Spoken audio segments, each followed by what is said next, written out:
बिस्मिल्लाहिर्रहमानिर्रहीम सल्लल्लाहु अलैहि व आलिहि वसल्लम रब्बी यस्सिर वला तुअस्सिर व तम्मिम बिल खैर व बिका नस्ताइन। अस्सलामु अलैकुम माय डियर स्टूडेंट्स। अब तक जिन बच्चों ने मेरे चैनल को सब्सक्राइब नहीं किया वो जल्दी से सब्सक्राइब कर लें, नोटिफिकेशन बेल को क्लिक कर दें ताकि नई आने वाली कोई भी वीडियो आपसे मिस ना हो जाए। वीडियो अच्छी लगे तो इसे लाइक ज़रूर कीजिएगा। Let's set about our work. आज हम सॉल्व करेंगे रिव्यू एक्सरसाइज 10 का first, second and third question. आप फर्स्ट क्वेश्चन देखें। Each of the following question is followed by 4 suggested option. ये नीचे दी गए सवालों में हर सवाल के बाद 4 ऑप्शन दी गई हैं। In each case select the correct option. तो आपने करेक्ट ऑप्शन सेलेक्ट करनी है। पहला है a line has no ends.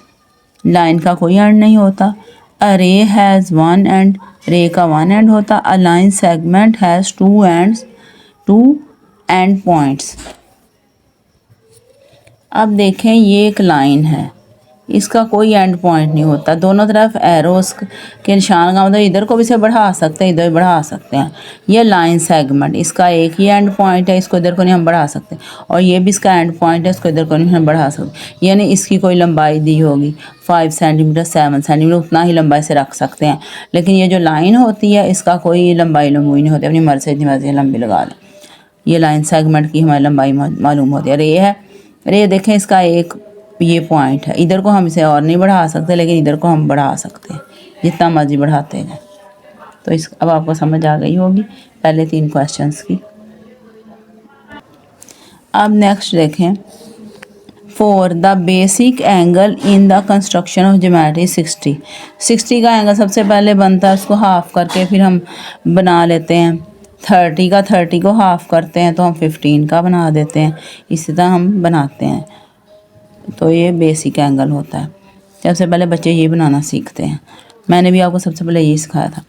The angle which can not be constructed using compass. Compass के बगैर कौन सा एंगल ही बन सकता? 45 का ही बन जाता, 90 का, 60, 56 का नहीं बन सकता। अब है any close shape having 3 straight edges. ऐसी क्लोज शेप जैसे 3 एजेस हों एंड 3 एंगल, और 3 एंगल्स हों, उसे क्या कहते हैं? ट्रायंगल। 3 एजेस होंगे और 3 ही एंगल्स होंगे तो वो ट्रायंगल होगी। अब देखें ये एक ट्रायंगल है, ये 3 स्ट्रेट एजेस हैं। ये एक एज है इसका, एक ये है, ये इसकी साइड्स को एजेस भी कह देते हैं। और ये 3 एंगल्स हैं, 1 2 3। नेक्स्ट है in the right angle triangle the largest side is called hypotenuse. Right angle triangle में सबसे बड़ी साइड है उसे हाइपोटेन्यूज कहते हैं। अब देखें राइट एंगल ट्रायंगल है, ये इसका परपेंडिकुलर है, ये बेस है, ये साइड जो सबसे लंबी साइड ये है ना, इसको हाइपोटेन्यूज कहते हैं। अब उससे आगे in an equilateral triangle the sum of the lengths of any 2 sides is greater than the third one. Equilateral triangle में दो जो साइड्स हैं उनकी लेंथ को अगर जमा करें थर्ड साइड से वो ज़्यादा होगी। देखते हैं, ये देखें इक्विलेटरल ट्रायंगल है, इसकी ये साइड ये तीनों साइड्स की लेंथ बराबर है। कोई भी 2 साइड्स का लेंथ को जमा करेंगे तो तीसरी से वो ज़्यादा ही आएगी। Right bisector intersect the line and angle of 90। Right bisector कौन से एंगल पे किसी लाइन को बाइसेक्ट करता है? 90 के एंगल पे। अब देखें ये एक लाइन है, ये इसको ये राइट बाइसेक्टर भी कहते हैं और परपेंडिकुलर बाइसेक्टर भी कहते हैं। ये इसको लाइन को 2 इक्वल पार्ट्स में डिवाइड कर रहा है और ये कौन सा एंगल बना रहा है लाइन के साथ? 90 का एंगल बना रहा है। अब देखें इसके बाद the sum of interior angles of a triangle is 180। The sum of exterior angles of triangle is equal to 360। ये देखें एक ट्रायंगल है, लेटरल ट्रायंगल भी हो सकती है, कोई और ट्रायंगल भी हो सकती है। इसके इंटरनल एंगल्स जो हैं ABC, इन सबको हम ऐड करेंगे तो हमारे पास 180 आंसर आएगा। और इसके एक्सटर्नल एंगल्स हैं XYZ, इनको ऐड करेंगे तो हमारे पास 360 आएगा। अब इसके बाद सेकंड क्वेश्चन है define the following. Line line segment, ray angle, acute angle, obtuse angle, right angle, scalene triangle, complementary angles and reflex angle. First है line. A line is a series of points. Line जो होती है एक series होती है points की. देखें, एक पॉइंट, उससे आगे एक, उससे आगे एक, इस तरह हम पॉइंट लगाते जाएं पूरी लाइन बन जाएगी. That x tends in both direction. इसको दोनों साइड में हम बढ़ा सकते हैं. इसकी कोई लंबाई नहीं हमें पता होती. विदाउट एंड्स, और इसके कोई एंड्स नहीं होते. अब लाइन सेगमेंट है.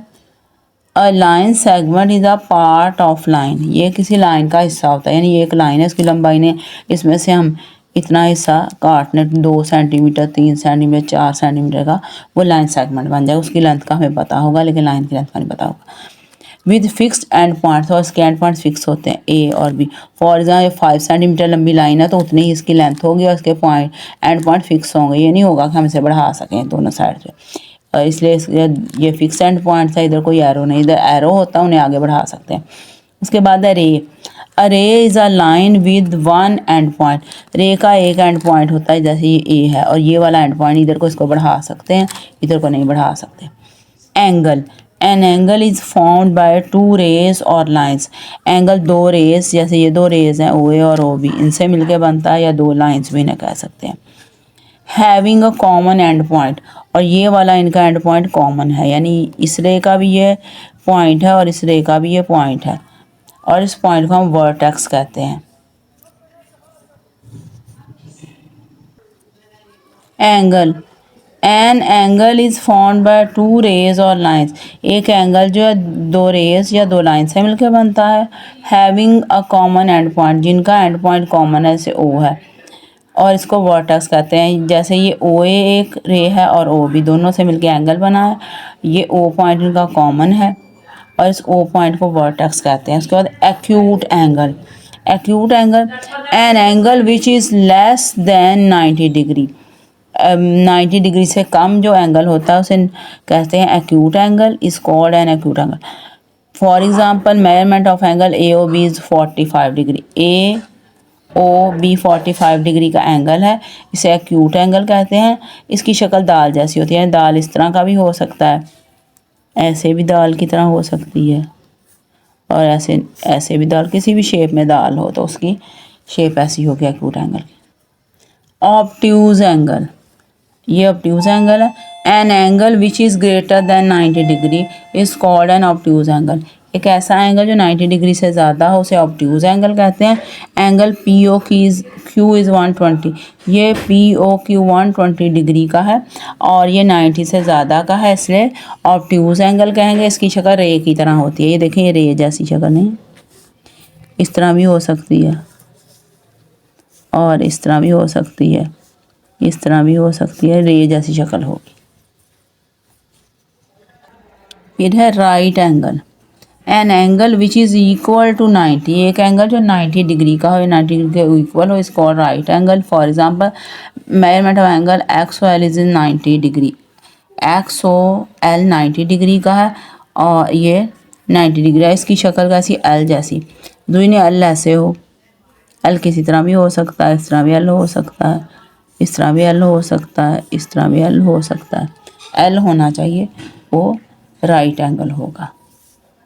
उसके बाद है scalene triangle. A triangle of which all 3 sides and 3 angles are different. एक ऐसी ट्रायंगल जिसकी तीनों साइड और तीनों एंगल्स डिफरेंट हों. देखें, ये एक स्केलिन ट्रायंगल, ये वाली लेंथ इसकी डिफरेंट है, ये भी डिफरेंट, तीनों डिफरेंट है. तीनों एंगल्स की वैल्यू भी डिफरेंट होगी.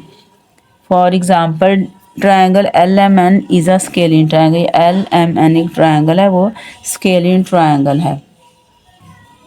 इसके बाद है complementary angles. If the sum of 2 angle is 90. अगर 2 एंगल्स को जमा करें तो हमारे पास 90 आए. जैसे ये 60 का एंगल है, उसके बाद 30 का एंगल है, ये 30 का है, 60 का है. Are called complementary angles. तो ये 30 और 60 दोनों को कॉम्प्लीमेंट्री एंगल्स कहेंगे. For example, 30 + 60 is equal to 90 degree. Reflex angle. An angle which is greater than 180, जो 180 से ज़्यादा का एंगल हो उसे हम रिफ्लेक्स एंगल कहते हैं, बट लेस दैन 360 और 360 से वो कम हो, 180 से ज़्यादा और 360 से कम हो, रिफ्लेक्स एंगल होगा। For example angle A O B is equal to 220, A O B एक एंगल है 220। इसकी पहचान क्या है? इसके अंदर दायरा नहीं बना होगा, इसे बाहर दायरा बना होगा। कोई भी शेप हो सकती है, दाल की शेप हो सकती है, रे की शेप हो सकती है, एल की शेप हो सकती है, लेकिन उसका दायरा जो होगा वो बाहर होगा, तो ये रिफ्लेक्स एंगल है। अब देखें ये question number 3, draw the perpendicular to the following lines at given point. ये लाइन है पी क्यू, इसके जी पॉइंट पे परपेंडिकुलर ड्रॉ करना, ए बी लाइन है उस पर जी पे, और एक्स जेड के भी जी पॉइंट पे हमने परपेंडिकुलर ड्रॉ करना है। ये क्यू पॉइंट है, इसका क्यू बुक में मिसिंग था। हमने एक line segment P G draw किया है, उस पर एक पॉइंट जी हमने मार्क कर लिया है। तो कंस्ट्रक्शन में क्या लिखेंगे? सबसे पहले draw P Q and mark a point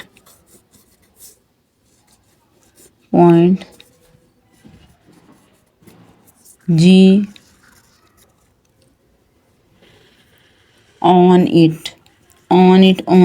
PQ लिखना, on PQ ड्रॉ किया, उस पर एक G पॉइंट लगा लिया। सेकेंड स्टेप में देखें क्या करते हैं। सेकेंड स्टेप में from G draw an arc of any radius which cut PQ at L and M। अब G पॉइंट से एक हम आर्क ड्रॉ कर लेते हैं, हम नीचे की तरफ ही ड्रॉ कर लेते हैं, जैसे बाकी सवाल हम नीचे की तरफ नहीं, इधर नीचे की तरफ है। ये ना G से हमने एक आर्क ड्रॉ की है, और G से जो आर्क हमने ड्रॉ की है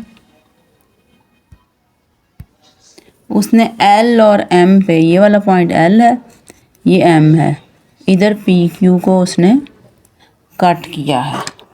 क्या लिखेंगे? From G draw an arc of any radius which cut PQ at L and M। From G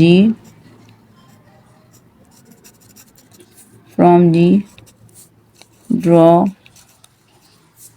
an arc of any radius which cut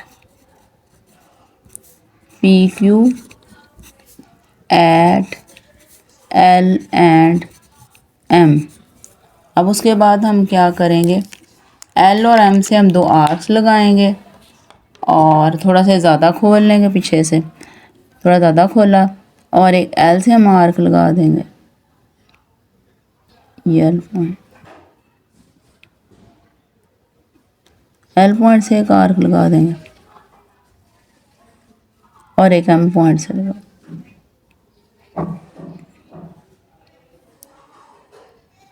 दोनों आर्क्स ने किस पॉइंट पे एक दूसरे को कट किया है, उस पॉइंट का नाम हम रख देंगे Y का नाम रख देते हैं Y। अब क्या लिखेंगे? From L and M draw arcs of radius more than previous arc which cut each other at Y। From G draw arc of radius more than previous arc which cut each other at Y। Y। अब Y को हमने G से join कर देना है। ये G point है, ये Y पॉइंट है, इनको हम ज्वाइन कर देते हैं।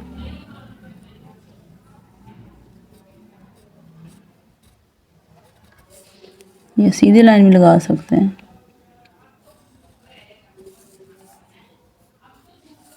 वाई। आप देखें ये हम लाइन से नीचे की तरफ हमने परपेंडिकुलर ड्रा किया, हम लाइन से ऊपर की तरफ भी परपेंडिकुलर ड्रा कर सकते हैं। यही हम एल एम आर कैसे लगाते, और ये जो वाई वाला पॉइंट इधर आता फिर ऊपर को हमारा परपेंडिकुलर ड्रा कर दिया जाता।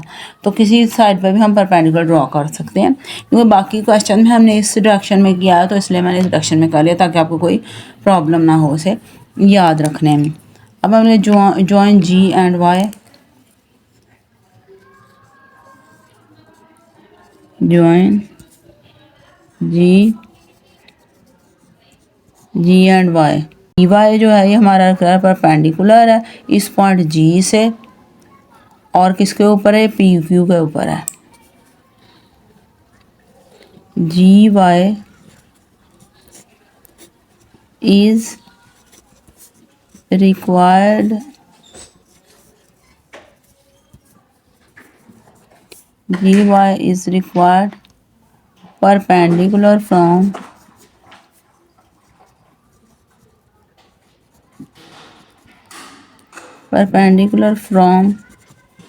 a point G on PQ.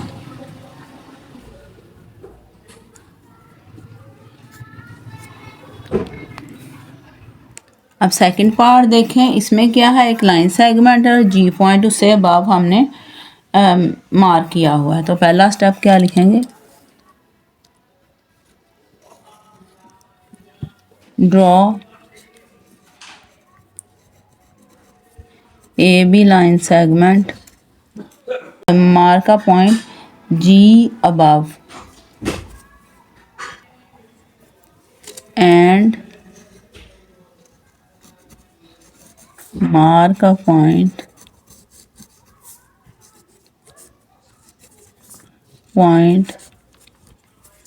G above AB। पहला स्टेप हो गया। अब सेकंड में हमने क्या करेंगे, आर्क ड्रॉ करेंगे। अब कहाँ से ड्रॉ करेंगे, हम जी से एक आर्क ड्रॉ कर लेंगे, जी से थोड़ा कम कर,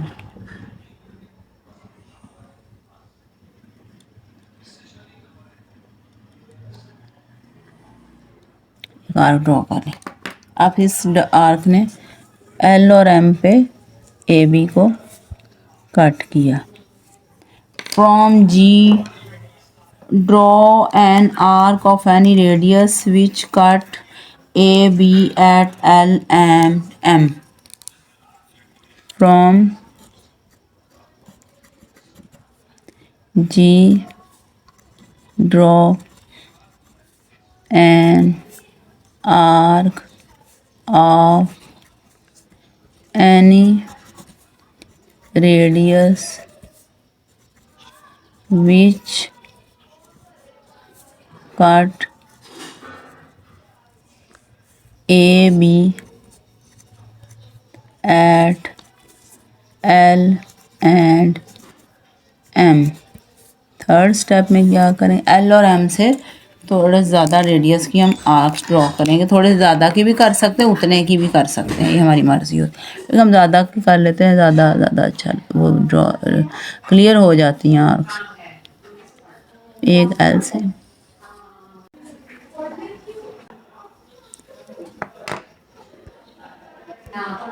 जहाँ ये दोनों एक जगह कट कर रही हैं, इस पॉइंट का नाम वाई, इसका नाम वाई रख लेते हैं।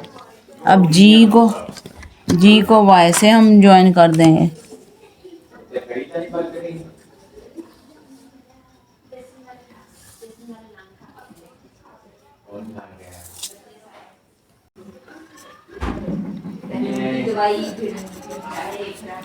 From L and M draw arcs of radius more than previous arc than previous arc which cut each other at y। Fourth है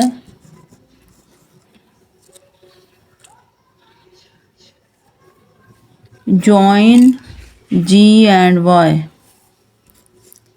join g and y। अब देखें इस परपेंडिकुलर को हमने ऊपर की तरफ बढ़ाना होता है, नीचे की तरफ बढ़ाना है और ऊपर को भी बढ़ाना है ऐसे।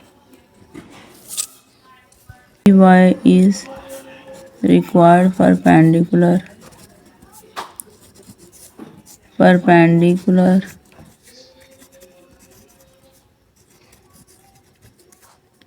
from a point G outside AB। ये फर्स्ट क्वेश्चन में परपेंडिकुलर को भी ऊपर बढ़ा देते हैं, लेकिन आपकी मर्जी होती है परपेंडिकुलर को ऊपर बढ़ाएं या एक तरफ लगा लें। आपकी मर्जी है परपेंडिकुलर को ऊपर बढ़ाएं, आपकी मर्जी से नीचे रहने दें, दोनों तरह ही ठीक होता है। अब क्या लिखेंगे इसकी construction, draw x Z and mark a point G below, यानी उससे नीचे है ना इसलिए बिलो लिखें, बिलो एक्स जेड। जी से एक आर्क हमने लगाई एक्स जेड पे, उसने इसको एल और एम पे कट किया। एल पॉइंट है ये और ये एम पॉइंट है। From G draw an arc of any radius which cut X Z at L and M.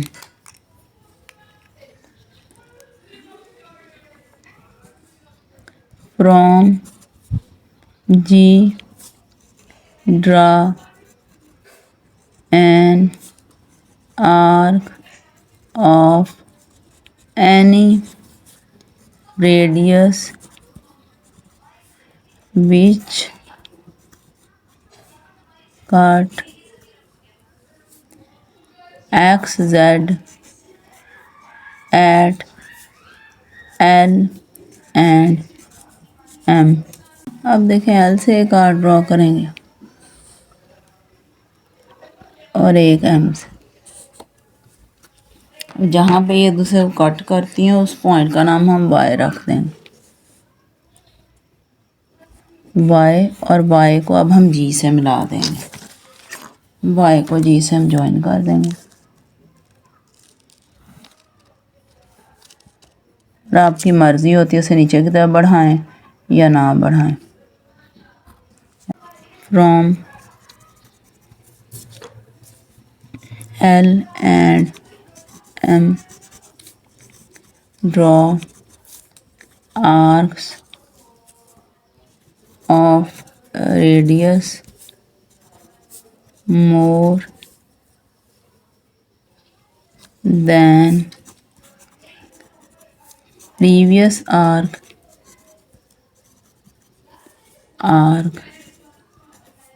which cut each other at y। फिर उसके बाद हमने क्या ज्वाइन कर दिया, join g with y, y पे gy is required perpendicular